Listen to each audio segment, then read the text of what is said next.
Matt, welcome to the Awesome Dad Show. How are you? Thank you. I'm doing well. Happy to be here. Yeah, me too. It's glad. I'm just really excited to connect with you and all the other awesome dads here at Dad 2.0. Matt, tell me a little bit about what you're doing to empower fathers.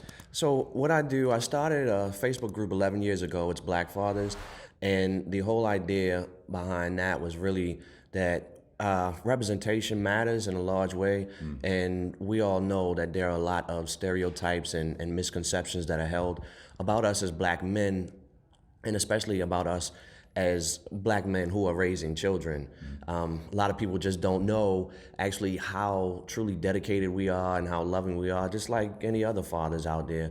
And so I started a group to really create a space where not only we could highlight those that are out there that are raising their children and or either fighting in court and those sorts of things to be in their children's lives, but also really to be a support network so we can support one another. We can talk about all kinds of issues that we are facing, some which are really unique to us just as black men in this country, and some things that are really just universal as fathers, the same. So that's been running for the past 11 years. We're now upwards of very, very close to 65,000 members. We're going to get there one day this week.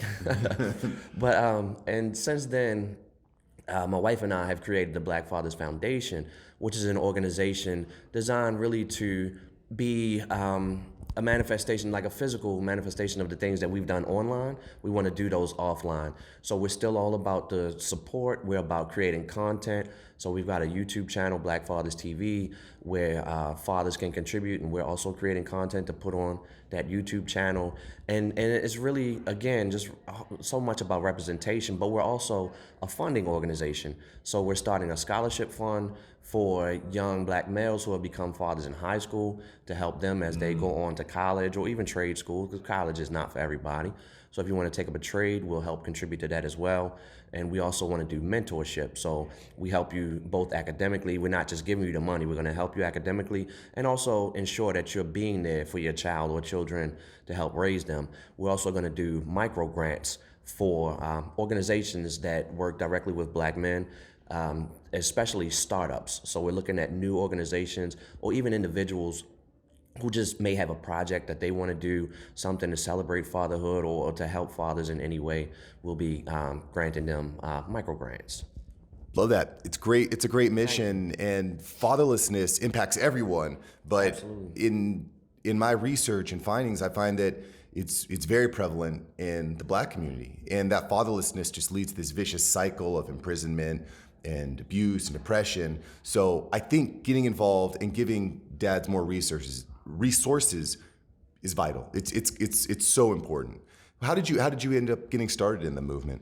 So in I started working with fathers many years ago.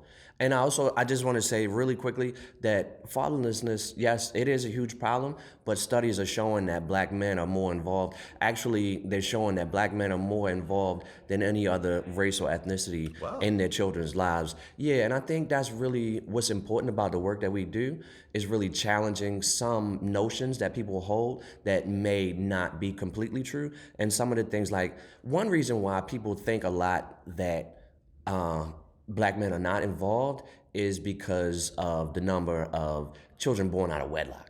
And Or fathers that are in prison, right? Because if you're in prison, you can't be at home. You can't be at home, right? However, there are a large, very large number of fathers who don't live at the home who are still very involved in their children's lives. But yeah, absolutely, prison and imprisonment, and I'm trying to think of the word, and I feel terrible that I can't, but the large number, we'll say, of black men who are in prison in this country, it definitely affects their children's lives.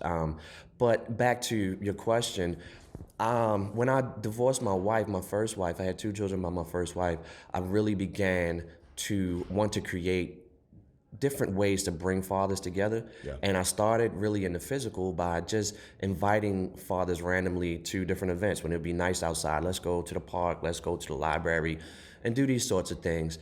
I got into the public school system, and I actually created a fathers group in the school where I was working. And then I went to another school and did the same. So when I got on Facebook, I already had a lot of that in my tool belt, that passion for working with fathers, and that passion really for just creating a sort of brotherhood in a way to bring fathers together from all different walks. And then Black Fathers really came about because, again, I knew a lot of the misconceptions that I held, and I really wanted to challenge that. And I knew that we weren't accurately portrayed in mainstream media. Right. And I wanted to do the things that mainstream media really doesn't do, and that show us in our true light. And I wanted us to be able to do that. So it's not mainstream media's job to do that for us. It's our job. But we have to have a platform and a way that which we can do it. And we also have to have the encouragement, because there are a lot of fathers still to this day who will say, well, I get up, I raise my kids, I do this and I do that, and that's all that needs to be done. But I feel like it's a lot more that needs to be done, because, again, it's the representation, but it's also for us, just as we're here at this event and we come together and we show each other that we care and we love our children, it's encouraging. Yeah. Right? I'm sure you would agree. It's encouraging to see that. So to create these kinds of platforms where fathers can see one another, it really encourages them to push and go harder, and then bring other people into the fold as well. Love the mission, love Thank the focus, love the drive, and I love what's coming next.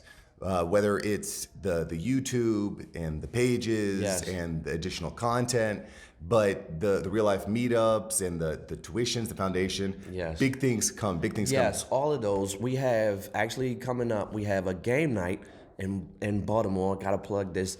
Actually, tomorrow, I have to leave here early tomorrow because we have a game night in Baltimore. So if you're on Facebook, go like the Black Fathers Foundation, and on Instagram, go like, also it's at the Black Fathers Foundation, so you can see all the events that we have coming up, because that's a huge part of it, getting together and doing different events and partnering with other organizations. We're partnered for our game night tomorrow with an organization called Dads United that is based in Baltimore as well. So it's all about creating those relationships and those networks.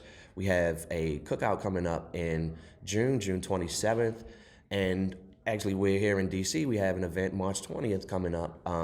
It's called Happy Hours, and it's a networking event where we collaborate with other local fatherhood organizations, and we go from different cities. We started in Baltimore. March 20th is down here in DC at Milk and Honey, and we support Black-owned businesses, and we invite fatherhood organizations and anybody else who runs a business to come out and really network with one another and just have a great time. Well, I appreciate you sharing your story, appreciate the work you're doing for fathers, and I look forward to watching your story evolve. Thank you. I really appreciate the time and the opportunity. Thanks a lot. Absolutely.